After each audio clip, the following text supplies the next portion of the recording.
So the big screen was so small that it was hard to see anyway.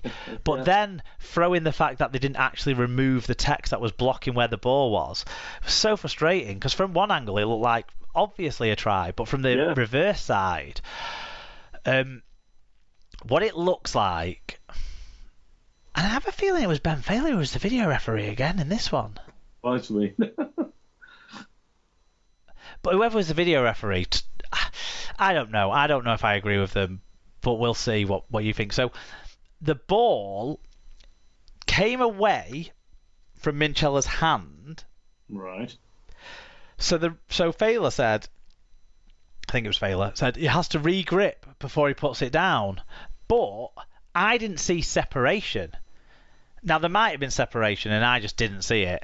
I wasn't convinced there was separation between the arm and the ball, and I thought if there's no separation, then it's classed as still having control. That was and a clean grounding. Yeah, I mean, you don't even need to have control. You can just have downward pressure, can't you? So as long as you're in contact with the ball, you can score with your chest. So well, that's if you've never had possession. Yeah, but because he had possession, the video ref ruled it that he lost possession because his hand came off it and he saw separation. Like I say, there might have been separation. I just didn't concentrate hard enough to see it when I was watching it back because at the same time I was trying to write notes for the show and do some other stuff around the house. But when I was watching it back, I came back into the room to watch that bit, and I wasn't convinced there was separation, but it was obvious that his hand came off it, but his wrist was still on it. I've seen those given before and saying that he never actually lost possession. I mean, there was not Danny Levi, there was the Nathan Peets one in the Toulouse game where one of his arms came off the ball, but the other one kind of got back on it, sort of thing. Yeah. And that was as it was being grounded. So there was an argument to say at some point in that he lost control and never properly re-gripped it. I didn't think... Anyway... Yeah, I thought it should have been a try, but I don't think that would have necessarily meant that the Rovers would have won the game, by the way, because I thought there would have been a lead change. You wouldn't know either way, would you? But yeah, I haven't seen it. I'm sure if you're a Rovers fan, you think it's a try.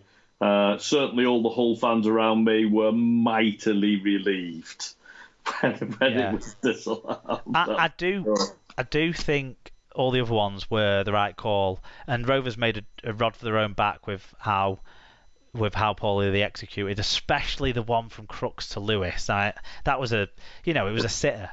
Yeah, it was. It was inexcusable to pass that one forward.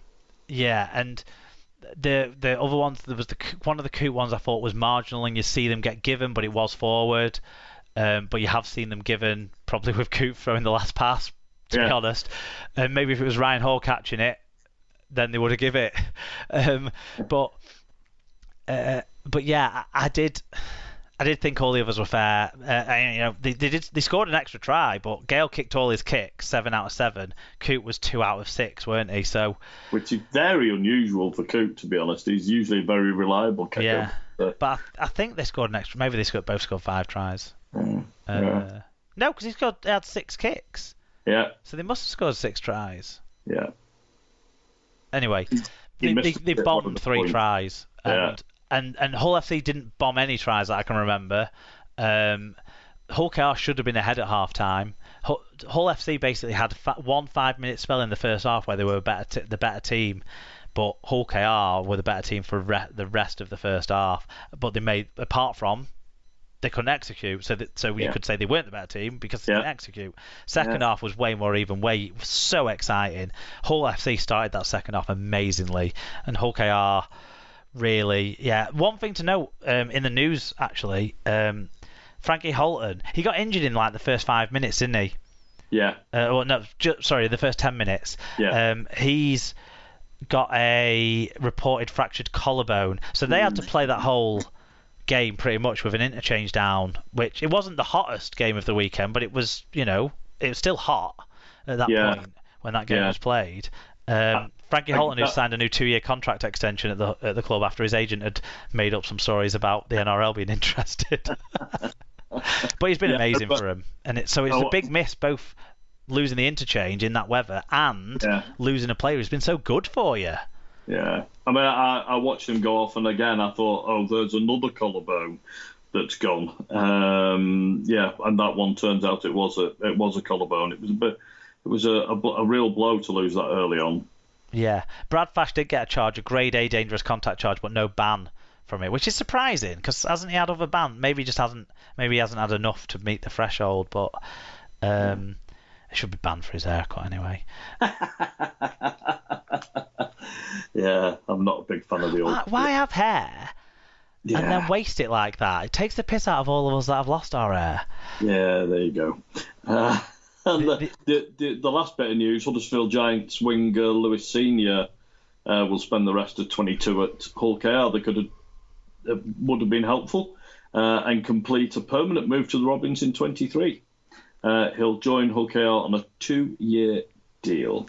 Yeah, I mean, I don't think Tate on the wing did bad, but I think no. So I don't know if it, but look, it was great. I don't think anyone played badly in this game.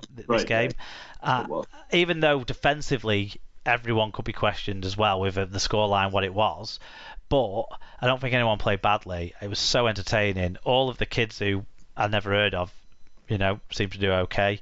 All of the debutants at FC did okay. Lewis and Milnes look like a really promising long-term halfback partnership at Hull KR, and I thoroughly enjoyed it. It was my favourite game of the weekend. It was a great way to finish the weekend. Although I know a lot of Hull people travelling up were a bit annoyed that they were on last again, but it was a great way to finish the weekend. And notable that the two best games of the weekend were the derby and a derby. What does all that mean for the standings, David? So St Helens are back to a 4-point lead at the top of Super League. Wigan are second on 26, Huddersfield third on 25, and Catalan are now fourth on 24. There's then a 6-point gap down to Hull and Castleford on fifth and sixth. Leeds are up to 7th on 15 points. Salford and Warrington and Hull KR are 14. Wakefield are in 11th on 10, but are only 2 points ahead now of Toulouse. So, I mean, I think the top four are looking pretty secure. But to be honest, from Catalan down to Wakefield, I think it's pretty much up in the air, to be honest. Hull, Castleford, Leeds, Salford, Warrington, Hull KR, any of those guys, I think, could still be in the 5th and 6th spots. Yeah, I think the league leader is Saints to lose now with that 4-point gap. I can't see Wigan winning 2 more games than them. Winning at least 2 more games than them and overcoming the points difference. And I can't see any of the other teams winning 3 more games than them. But the top 4 is set and has been the top 4 and is the top 4. And, until Hull FC get Jake Connor back, they have to perform like they perform this week every week. Yeah. And I don't know if that'll be possible. That 6 points says to me top 4 need to sort themselves out between themselves for the playoff spots. But then it's only 4 points covering the next 5th, 6th, 7th, 8th, 9th and 10th. So 4 points cover the next 6 sides. So that's well up for change, those last 2 playoff spots. Yeah, and then like you say, it's between Wakefield and Toulouse if Toulouse can get themselves into gear to catch Wakefield. Yeah, I think it's all to play for those last 2 playoff places. That's for sure. It's going to be exciting. Every minute's going to matter. Yep. Stat line of the week: Will Hopewati, 1 try assist and 243 metres. That big metre numbers in that heat, putting in all those runs. Even if most of them were uncontested, because we just kept kicking to him and he found himself in the right place every time. Player of the week, I'm going to go George Williams. Yeah, he's never had a game for Warrington that's been in front of the cameras that is dominated.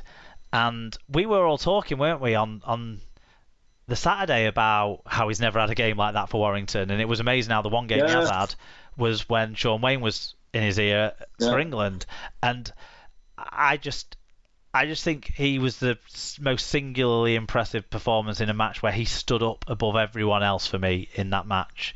Amongst a weekend of some really top performances, don't get me wrong. Yeah, some good performances across the board, weren't there? So, I mean, the correct answer is obviously Joe Batchelor, but I'm going to go for Luke Gale because I thought he was fantastic in a really, really tight game between Hull and Hull KR, and I thought he was the difference between the two. I thought he was in not just his kicking and not just his kicking in general play. I thought he was the halfback Luke Gale looked like 3 or 4 years ago when you thought, yeah, he's probably the best halfback in Super League at the time.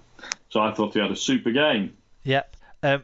Summing up the weekend, then Mike Webb got in touch. My Webster got in touch. He said, the bad points, that fucking drum following us around. I actually prefer the cowbell. The beer at St James's Park, £6.50 and undrinkable.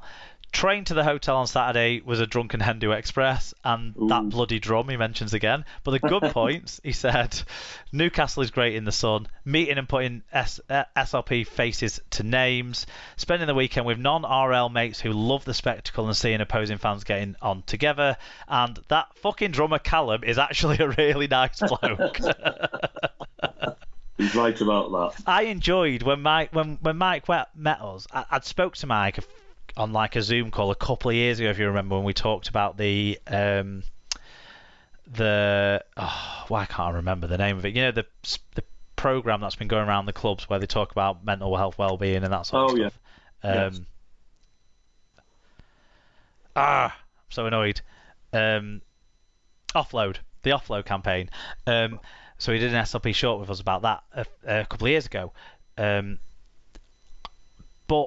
So I'd seen him before. So when he came over, it was a vague recognition, and then, yeah, it was nice to say hello to him again.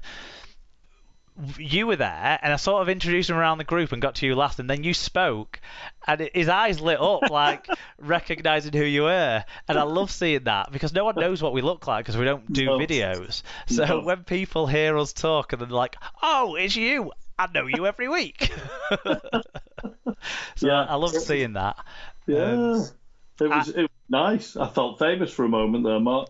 Yeah, well, I had a really enjoyable time. Obviously, it was great seeing some of our old friends, getting to see Sarah and Joshua and Grandad. Sarah's brother Mark we saw as well on the Sunday. With his dodgy leg. Yes, I don't understand how someone can pull a hamstring watching a game of rugby league. But... I understand it was involved in a friendly game. It's a friendly game of rugby. Oh, yeah, no, I think he was just trying to cover up the fact that he just got too excited and jumped up too fast. And clearly, even though he's a very young-looking man, he's clearly older than he looks and more decrepit than he looks. He did get too excited during the game when he'd already got a dodgy hamstring and jumped up, and he was almost crying with pain. It was a sight to behold, I can tell you. Yeah, and Sarah, of course, has... what do they say? Broke the internet or gone viral or what have you? With a video of Connor Wynn, the nice gesture. Joshua had a bad week at school, and then Connor Wynn had just happened across them when they were at the reserves game, I think it was, and asked how they were, and Sarah said, "Oh, we're okay," but Joshua was feeling a bit sad today because blah blah blah blah. And he said, "Oh, I'll sort something out for him." And after the game, when everyone was celebrating with the fans, he saw them. Ran back to the dugout, got a signed shirt that he'd got prepared from all the team for Joshua, and ran back over and gave it to him, which left Joshua speechless, which anyone who knows Joshua will realise that's the biggest thing that Connor Wynn did for us there. Exactly, yeah. No, my wife cried when she saw that video. She was moved by it. Yeah, a great touch. We saw, obviously, Rob... Joe, we saw them quite a bit over the weekend. That was good to see. Josh doesn't get in touch anymore so much, Leeds fan Josh, but he was about, and it was nice to catch up with him and chat to him. That guy, I tell you what, there's always something that I feel like, is he just writing a dramatic novel? Sometimes the stuff he tells me about is but he's doing all right. That's the good thing about speaking to Josh. He was doing all right. So it was good to see him and catch up. He's so enthusiastic. Dom and Grandad. Grandad didn't pull this year. Well, not that you know of. Yeah, not that we saw. Yeah, it was unusual to see Grandad in his chair without a young lady sitting on his knee. um, but yeah, great to see that. All of